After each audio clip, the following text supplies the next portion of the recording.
January 1st, 1952, 8 a.m. Bumpy Johnson woke up to find his face on posters, all over Harlem, stapled to telephone poles, taped to store windows, scattered on sidewalks. The poster showed his photo, taken from a police mugshot, and underneath, in bold letters, "Wanted Bumpy Johnson, $100,000 reward, dead or alive, contact NYPD 28th Precinct." Mamie saw it first, walked back into their brownstone, pale, shaking. "Bumpy, we have a problem." He looked at the poster she held, studied it, then smiled coldly. Harrigan finally made his move. Captain Thomas Harrigan, the most corrupt, racist cop in the NYPD, had been trying to destroy Bumpy for 10 years, failed every time. Now he was trying bounty hunters. $100,000.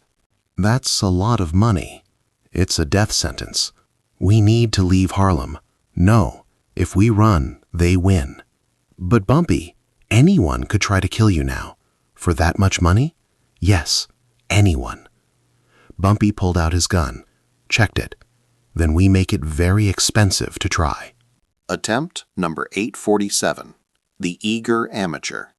Bumpy was having breakfast at Small's Paradise. A young man, maybe 22, walked in, nervous, sweating, gun bulging under his jacket. Raymond Quick Lewis spotted him immediately. "Boss." Bumpy looked up, saw the kid approaching. The kid pulled his gun, tried to aim. Too slow. Quick drew first, shot the gun out of the kid's hand. The kid screamed, fell. Bumpy stood, walked over, looked down at him. "What's your name?" The kid was crying. Jerome Washington." "How old are you, Jerome?" 22. "You got a family?" "Yes, sir. Mama and 2 sisters." "And you were going to throw your life away for $100,000 you'd never live to spend." I need the money. We all need money, but there are better ways to get it than dying." Bumpy turned to Quick. "Take him to the hospital, get his hand treated, then give him $200 and send him home." "Boss, you heard me." "Why?" "Because he's a kid. Stupid, but a kid. He doesn't deserve to die for being desperate." Quick escorted Jerome out. Bumpy sat back down, finished his eggs. Attempt number 1. Failed. 9:15 a.m. 47 more to go, though he didn't know that yet. Attempt number 2, 10:30 a.m. The Sniper.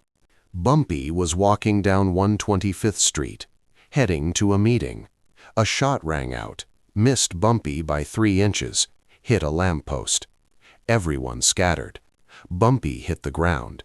Quick pulled him behind a car. "Where?" Quick pointed. "Rooftop, 4 buildings down." Junie and Willie were already moving. Ran into the building, up the stairs, found the sniper. White guy, mid-30s, professional setup, rifle, scope, escape plan, but not fast enough. Junie grabbed him. "Who sent you?" "Nobody. I'm freelance." "For the reward?" "Yeah." Big mistake. They threw him off the roof, 5 stories. He didn't survive. Bumpy stood up, brushed off his suit. That's 2. Attempt number 3, 12:15 p.m. The Poison. Lunch at Small's Paradise. Bumpy ordered his usual: steak, rare, mashed potatoes. Willie Jackson was food taster now, after the Raymond incident with Dutch Keller's poison. Willie cut the steak, took a bite, chewed, swallowed. 30 seconds later he collapsed, convulsing. Dr. Sarah Chen was called, arrived in minutes, pumped his stomach, administered antidote, saved his life.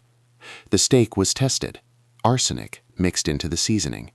They interrogated the cook, new guy, hired yesterday, paid $5,000 to poison Bumpy. By who? Some white cop, I don't know his name. He showed me a badge, said it was official business. Bumpy had the cook arrested, turned over to Detective O'Brien, the real cops, not Harrigan's people. "That's 3, Bumpy said. All before lunch.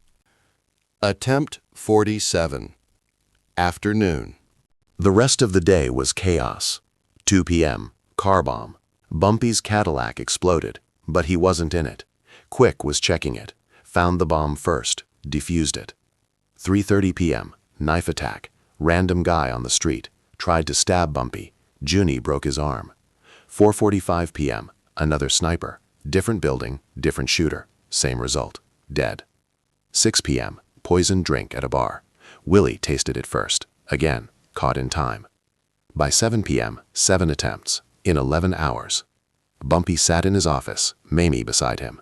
7 times today. 7. This is unsustainable. I know. You can't live like this. Checking every car, every meal, every shadow. I don't have a choice. Yes, you do. Leave. I can't. Why not?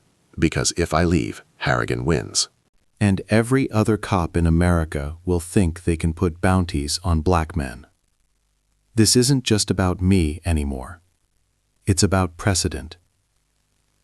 So you're going to die for precedent? If I have to. Bumpy, that's insane. Maybe. But it's necessary. Attempt 812, Week 1. The next 7 days were a blur of violence. Attempt number 8, a prostitute, tried to seduce Bumpy, had a knife hidden. Quick caught her. Attempt number 9, fake delivery man, package bomb. Junie refused delivery, opened it outside. Explosion, no casualties. Attempt number 10, barber, new guy, tried to slit Bumpy's throat during a shave. Willie was watching, stopped it. Attempt number 11, church. Someone shot at Bumpy during Sunday service, missed, hit a window, chaos. Attempt number 12, home invasion, 3 men, 2 a.m. Raymond killed 2, captured 1. By January 8th, 12 attempts in 1 week.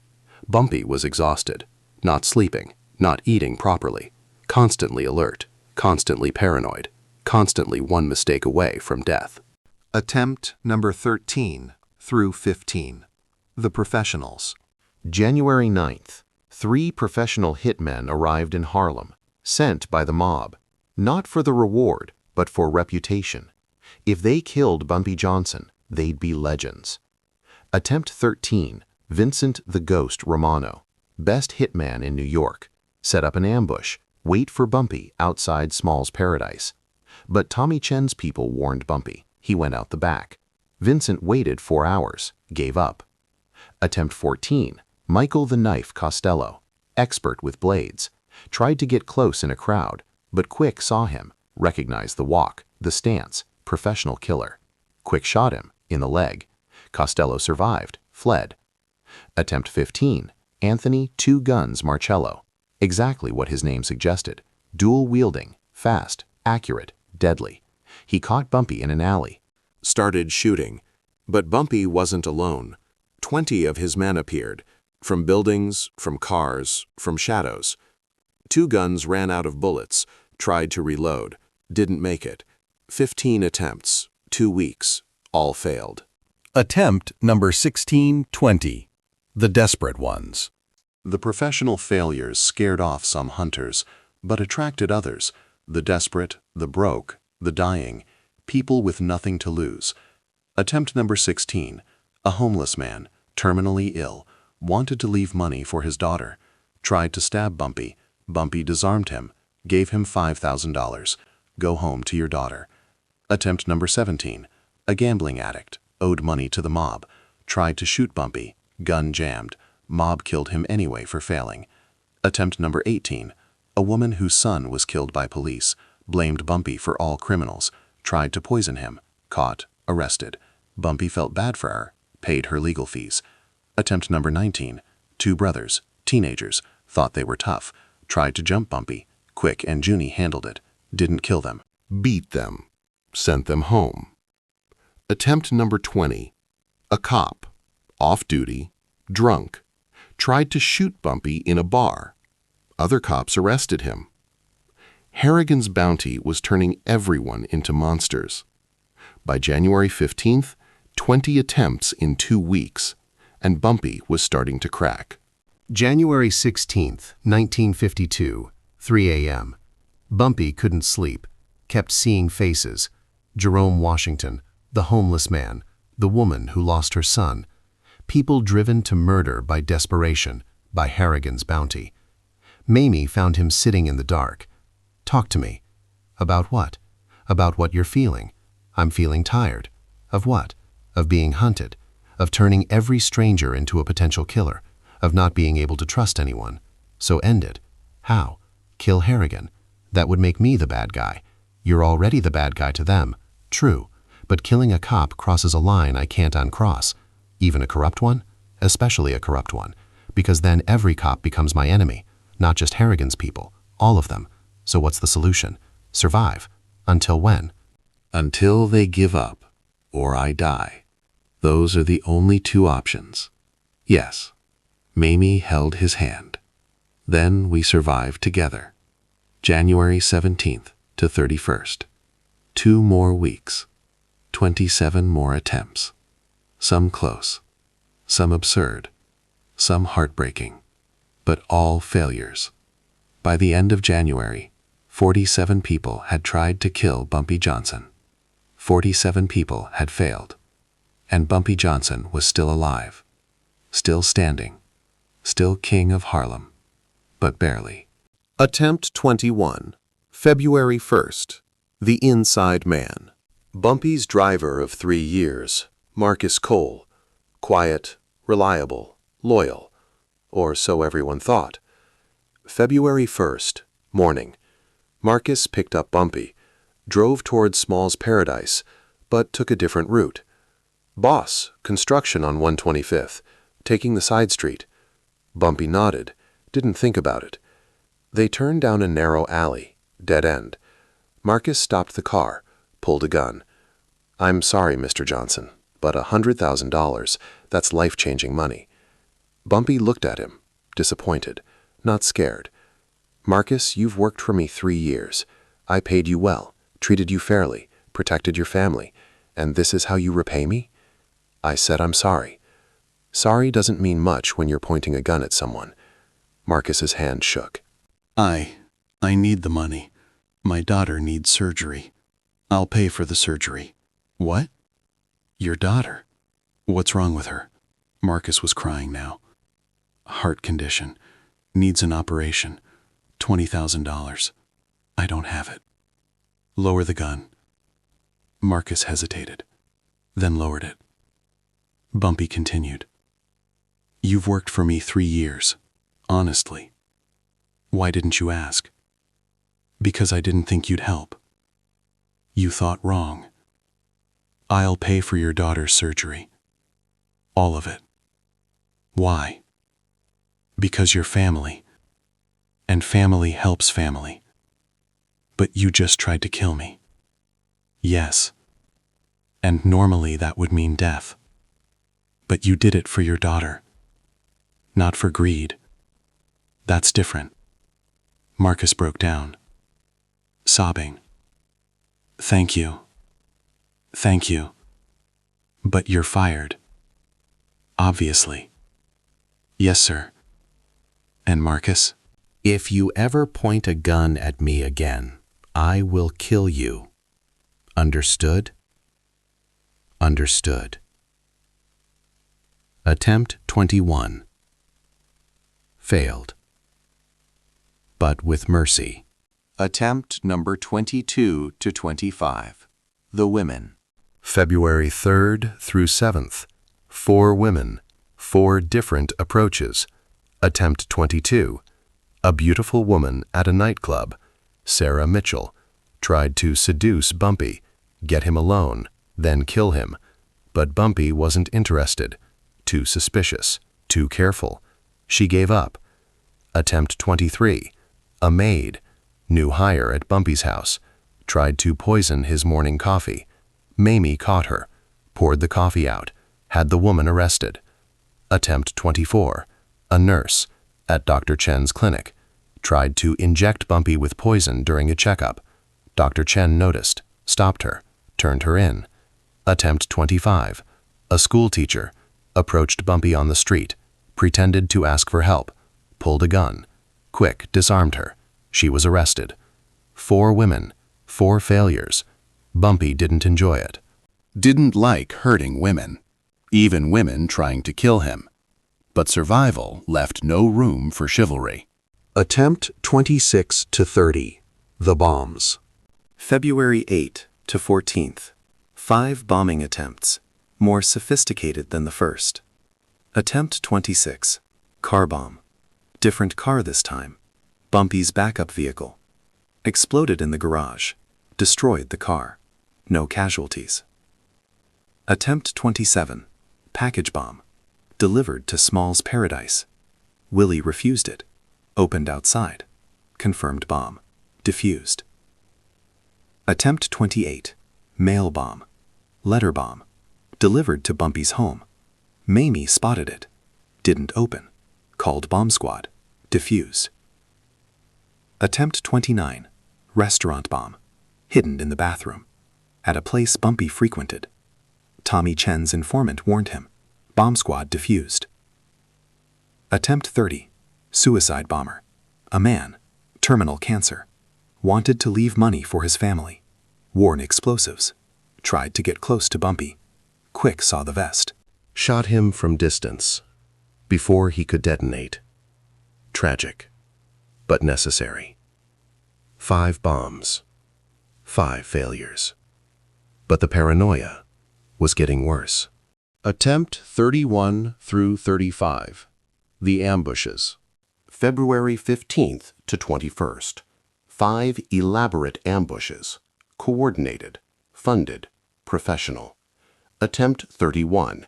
20 men waited outside Small's Paradise, tried to catch Bumpy leaving, but Tommy Chen's people warned him. Bumpy went out the back, with 40 of his own men. The ambushers fled. Attempt 32. Snipers, 3 different positions, triangulated fire. Downtown Harlem. Bumpy spotted the glint, took cover. His men found all 3 snipers, eliminated them.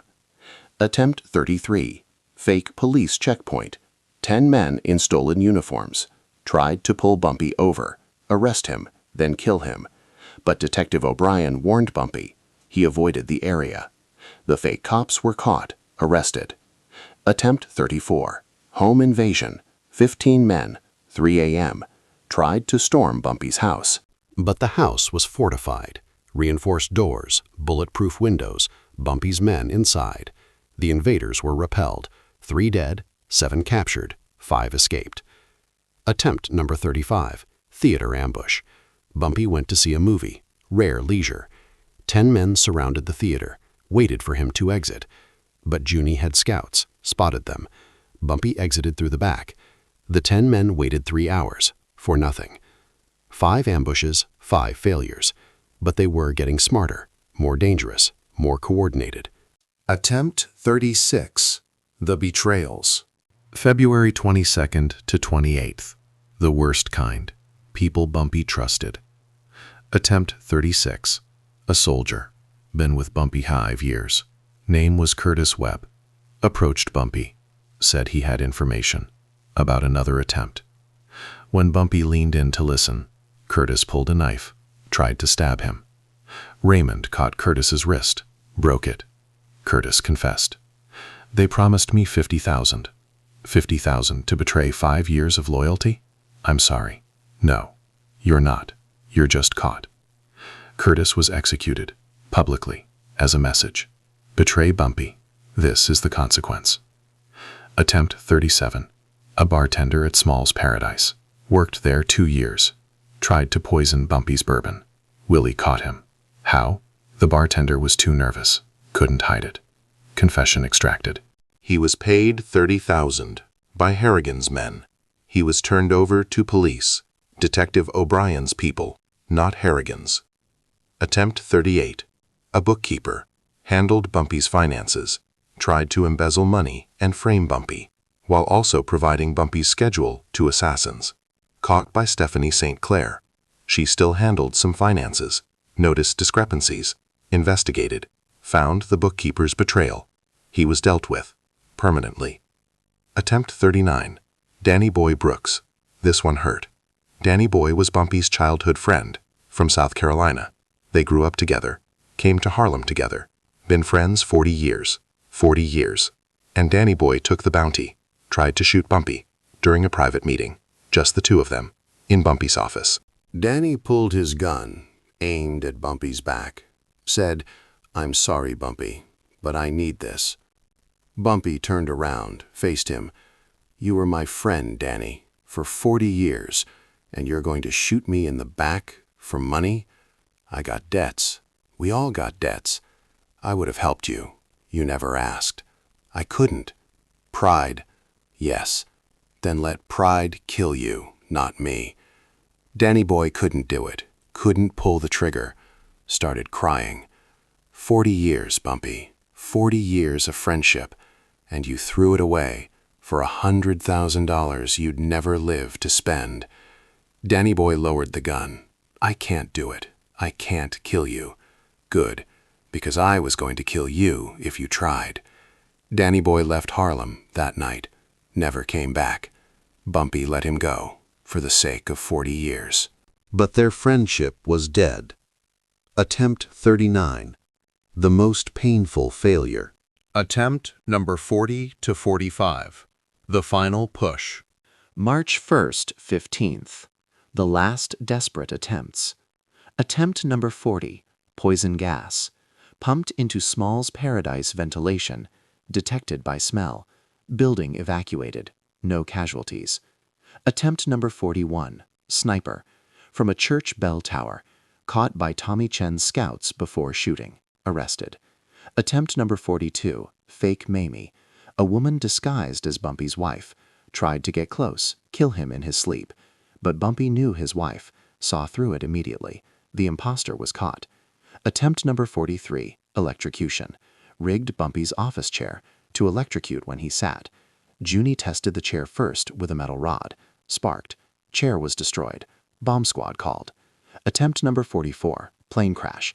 Someone tried to sabotage a small plane Bumpy occasionally used. Mechanic caught it during inspection. Plane grounded. Assassin fled. Attempt 45, train derailment. Bumpy sometimes took the train to meetings. Someone tried to derail it when Bumpy was aboard, but Detective O'Brien got a tip, warned Bumpy. Train was stopped, inspected, sabotage found, fixed. 45 attempts, all failed. 2 more to go. Attempt number 46, March 16th, the closest call. Vincent the Ghost Romano returned, the professional from attempt number 13. He'd failed the first time. Studied Bumpy, learned his patterns, his security, his people. Came back with a better plan. March 16th, Bumpy was visiting his brother Marcus's grave, Woodlawn Cemetery, alone. He'd insisted, wanted privacy, to talk to his brother. Vincent knew this, had been watching for weeks. Positioned himself, with a rifle. Perfect angle, perfect distance, perfect shot. Bumpy knelt at the grave, talking to Marcus. "I'm tired, brother. 46 people have tried to kill me in 2 months. I'm exhausted. Don't know how much longer I can keep this up." Vincent lined up the shot, finger on trigger, steady, calm, professional.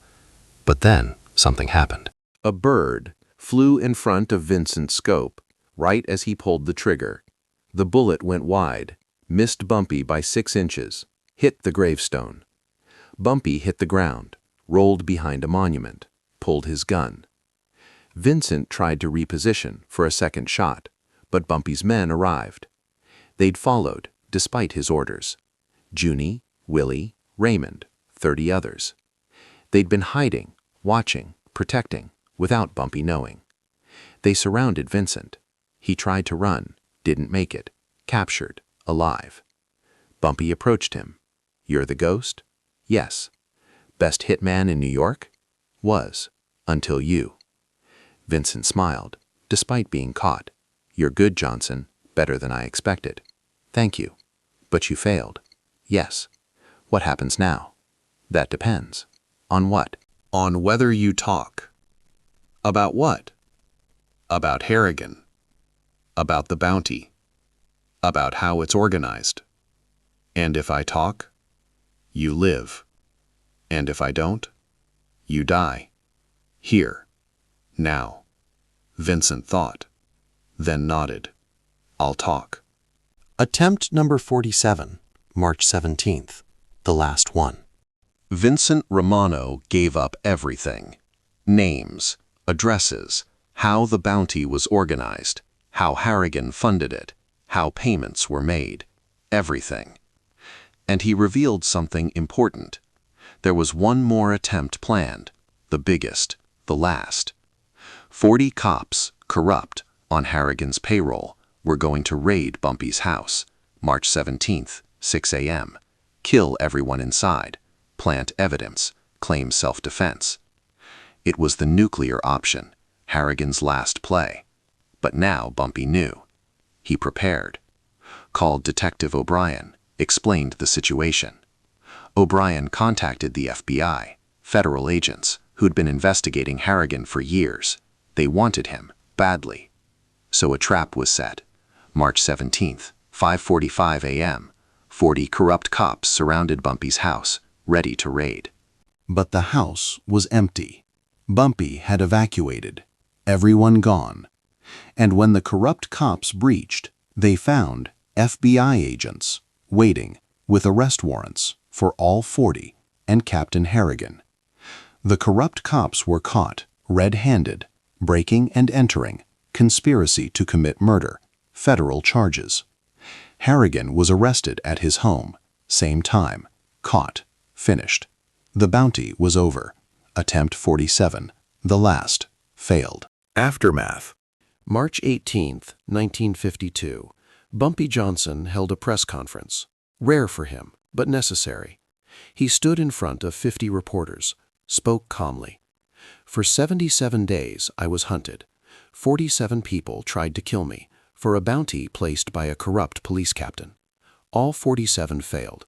Not because I'm lucky, but because I'm careful, because I have people who protect me, because I refuse to be driven out of my community by corruption. Captain Harrigan is in federal custody, facing charges. His bounty is over, and I'm still here, still alive, still protecting Harlem. Let this be a lesson to anyone who thinks they can put a price on a black man's head. We fight back. We survive. We win." The reporters erupted with questions. Bumpy walked away. Didn't answer. Didn't need to. The message was sent. 47 attempts, 77 days, 0 successes. Bumpy Johnson was untouchable.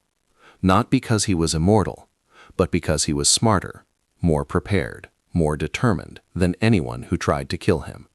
And in the end, that was enough.